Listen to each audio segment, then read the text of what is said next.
Shalom Bapak Ibu Saudara-saudaraku yang dikasihi Yesus Kristus. Selamat pagi, selamat bertemu kembali dalam sapaan firman Tuhan, dan selamat merenungkan kembali firman Tuhan. Buka hatimu dan biarlah firman Tuhan boleh menyapa hidup kita untuk hari ini, supaya Tuhan memberkati kita. Amin.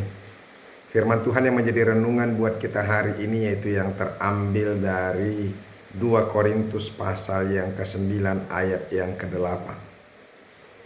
Tapi sebelum kita mendengarkan firman Tuhan, marilah terlebih dulu kita berdoa. Kasih karunia dan damai sejahtera dari Allah Bapa dan dari anaknya Tuhan Yesus Kristus, itulah yang menyertai hati dan pikiranmu sekalian. Amin.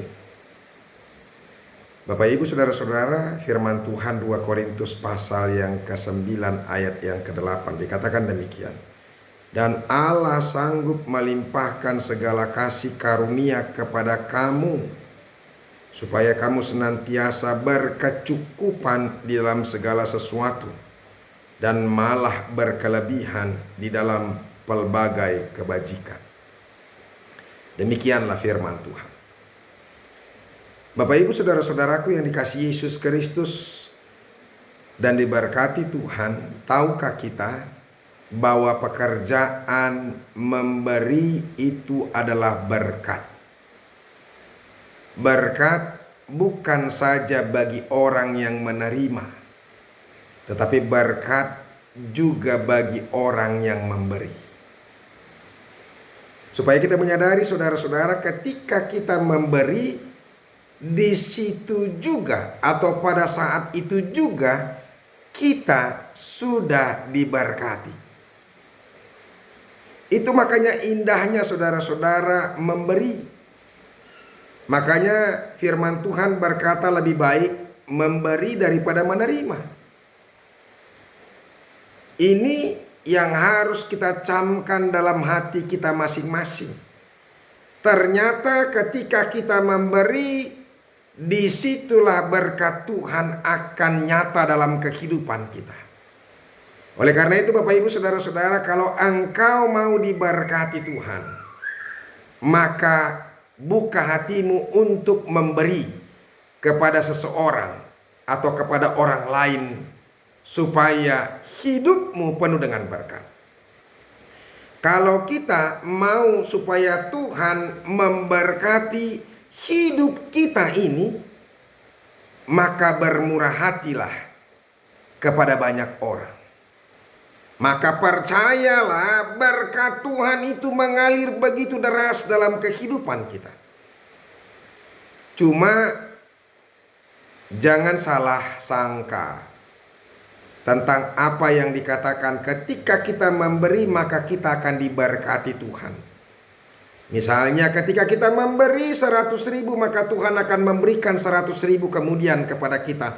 Atau mungkin juga berlipat ganda menjadi 200.000 kita akan terima. Atau mungkin berpuluh kali lipat ganda 10 atau 1 juta yang kita terima. Mungkin saja itu bisa. Mungkin saja itu terjadi.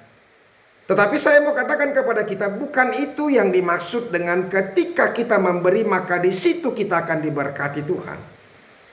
Berkat Tuhan kepada kita misalnya bisa saja ketika kita memberi maka sukacita yang luar biasa akan kita terima. Karena ketika kita mau bersukacita saudara-saudara, memberilah. Dan setiap orang yang mau memberi dari hati yang tulus, maka hidupnya penuh dengan sukacita. Itu. Jadi makanya saudara-saudara, kalau kita hidup kita kurang sukacita atau kurang bahagia, perhatikan orang lain. Dan berilah sesuatu kepada orang lain. Maka kita akan bersukacita. Rasa pergumulan, rasa kesedihan, rasa banyak hal yang membuat kita mungkin kecewa, itu akan hilang. Karena ketika kita memberi, maka ada satu kebahagiaan yang luar biasa yang muncul, datang dari luar kita. Ketika kita memberi, maka berkat Tuhan bisa memberikan kecukupan kepada kita. Artinya mungkin kita tidak tahu bagaimana kecukupan itu akan terjadi. Tetapi yang jelas Tuhan memberikan kecukupan. Bahkan dari firman Tuhan ini saudara-saudara berkelebihan. Karena Tuhan yang akan membalaskannya kepada kita. Berkat Tuhan akan segera muncul kepada kita ketika kita memberi, mungkin melalui kesehatan kita, mungkin melalui anak-anak kita yang diterima di perguruan tinggi atau diterima menjadi masuk ke polisi, tentara, PNS atau apapun. Mungkin kita juga bisa melakukan tugas-tugas kita dengan baik tanpa begitu banyak hambatan atau hambatan-hambatan yang kita miliki selama ini, yang kita hadapi selama ini. Ya, Tuhan boleh bukakan jalan kepada kita. Berkat Tuhan bisa banyak dalam banyak hal juga. Oleh karena itu saudara-saudara, berilah, maka berkat Tuhan akan mengalir kepadamu. Nah, saudara-saudara, pertanyaannya sekarang, kapankah kita memberi? Apakah ketika kita sudah kaya atau sudah memiliki banyak? Saudara-saudara, ketika kita memberi sudah banyak, maka itu pemberian yang biasa. Dan hati-hatilah saudara-saudara, hati kita tidak akan pernah mau merasa puas dengan apa yang sudah kita terima. Percayalah, hati yang memberi itu muncul dari kasih. Sekalipun mungkin kita kekurangan atau kita memiliki sedikit, tetapi ketika kasih itu, rasa simpati, rasa cinta kita muncul, maka kita akan mampu memberi. Tanpa berpikir bahwa kita sedang kekurangan. Orang yang memiliki kasih yang luar biasa, sekalipun mungkin dia membutuhkan uang ini untuk beberapa saat, tetapi ketika ada orang yang sangat-sangat butuh ketika itu, maka dia akan mendahulukan orang lain demi keselamatannya. Itulah hebatnya memberi. Dan ketika zaman Tuhan Yesus, ada seorang janda yang miskin. Dia hanya memiliki 2 keping perak. Tetapi ketika hatinya mencintai Tuhan dan mencintai rumah Tuhan, maka dia memberikan apa yang ada padanya itu. Makanya Yesus berkata, pemberian daripada janda ini jauh lebih besar daripada pemberian seluruh orang yang ada yang memberi persembahan itu. Karena dia memberi dari kekurangannya.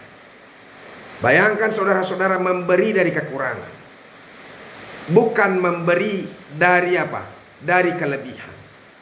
Nah saudara-saudara, oleh karena itu jadilah kita mau memberi, maka kita akan dicukupkan, bahkan berkelebihan, berkelimpahan yang Tuhan akan boleh berkati. Dan Allah sanggup melimpahkan segala kasih karunia kepada kamu, supaya kamu senantiasa berkecukupan di dalam segala sesuatu.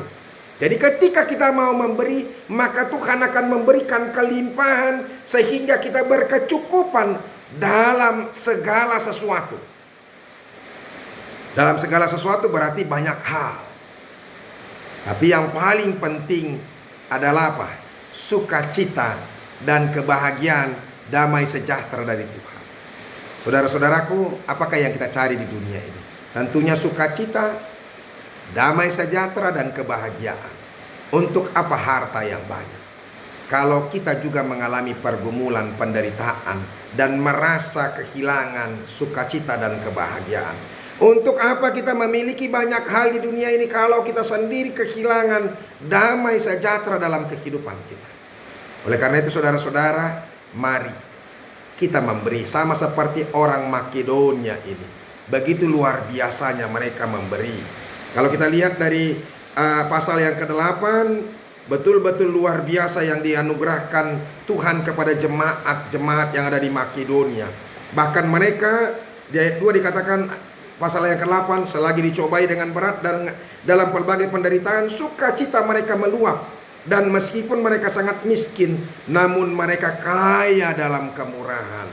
Aku bersaksi bahwa mereka telah memberikan menurut kemampuan mereka, bahkan melampaui kemampuan mereka. Jadi saudara-saudara, luar biasanya kasih yang hadir di hati orang-orang Makedonia. Bapak ibu saudara-saudara, hendaklah kita juga demikian. Semoga kita adalah orang yang bermurah hati. Tuhan Yesus memberkati kita. Amin. Terima kasih Tuhan untuk firman-Mu yang boleh kami dengarkan. Berkatilah itu. Jadikan kami menjadi orang yang murah hati, yang memiliki kasih, yang mendahulukan kasih yang sudah kami terima dari Kristus untuk mengasihi orang lain. Terima kasih Yesus. Amin. Bapak ibu saudara-saudara, kita sudah dengarkan firman Tuhan. Tetaplah menjadi orang yang bermurah hati dan memiliki kasih dari Tuhan. Maka kita akan bisa mencintai dan memberi dari apapun, baik itu karena kekurangan kita dan segala macam. Tuhan Yesus memberkati. Sampai ketemu hari Senin. Teruslah beribadah, teruslah bergereja, dan teruslah mendengarkan firman Tuhan. Salam.